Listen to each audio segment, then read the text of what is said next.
အခုကတော့အလားပြင်လေးကိုရက်သမိုင်းဖြစ်ပါရှင်တည့်ရတူလေးကတော့ကြော်တော့လို့ရပါတယ်နော်အရင်ဆုံးအေးဆုံးထဲဝင်မယ်ပေါ့နော်ဝင်ပြီးပြီဆိုရင်တော့ဝင်လေးရတယ်ပေါ့နော်ခရစ်ကတော့ဝင်လိုက်တယ်ပြီးရင်တော့ခရစ်တို့ကဒီမီနူးတွေကိုဝင်ရမယ်ပေါ့နော်ဝင်ပြီးပြီဆိုရင်တော့ခရစ်တို့က props တဲ့ပေါ့နော်အတန်လေးနေတူလိုက်နော် sorry ပါနော်ပြီးရင်တော့ character edit ပေါ့နော်ဝင်ပြီးတော့ခရစ်တို့နည်းနည်းဆွဲ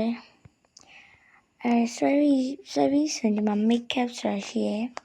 အဲ့ဒါလေးနေပြီးဆိုတော့ eyeliner eyeshadow ပုံနီနားနေကြိုက်တာဆိုလို့ရပါရှင်ဖြတ်မယ်ဆိုရင်ဒီအောက်က reset ဆိုတာလေးရှိရယ်အဲ့ဒါလေးနှိပ်ပြီးဖြတ်လို့ရပါရှင်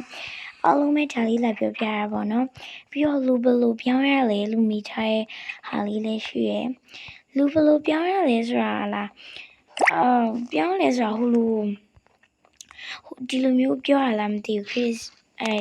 တစ်ချက်လို့ပြမယ်ပေါ့နော်တိချာနားမလဲဘူးပေါ့နော်သူပြောရအောင် Chris ကထိုက်ပါ Chris ကတူကို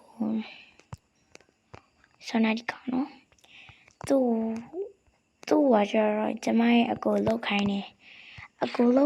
ဆိုလို့ရှိရင် Chris ကသူ့ဘက်ကိုမြင်လို့ပေါ့နော်ကျမဟိုဘက်သွားရဆိုလို့ရှိရင် Chris ကဒီလိုမျိုးလုပ်လိုက်တယ်ပေါ့နော် props ဝင်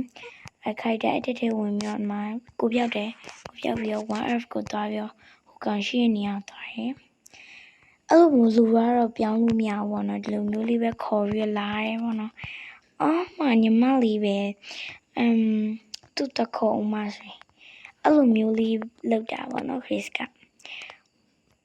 အဲ့လိုမျိုးလေးပါ IV လည်းအကုန်လုံးပြန်ပြီးထားပါမယ်နော်အားလုံးပဲဒါလေးလိုက်ပြပါနော်အားလုံးပဲ bye bye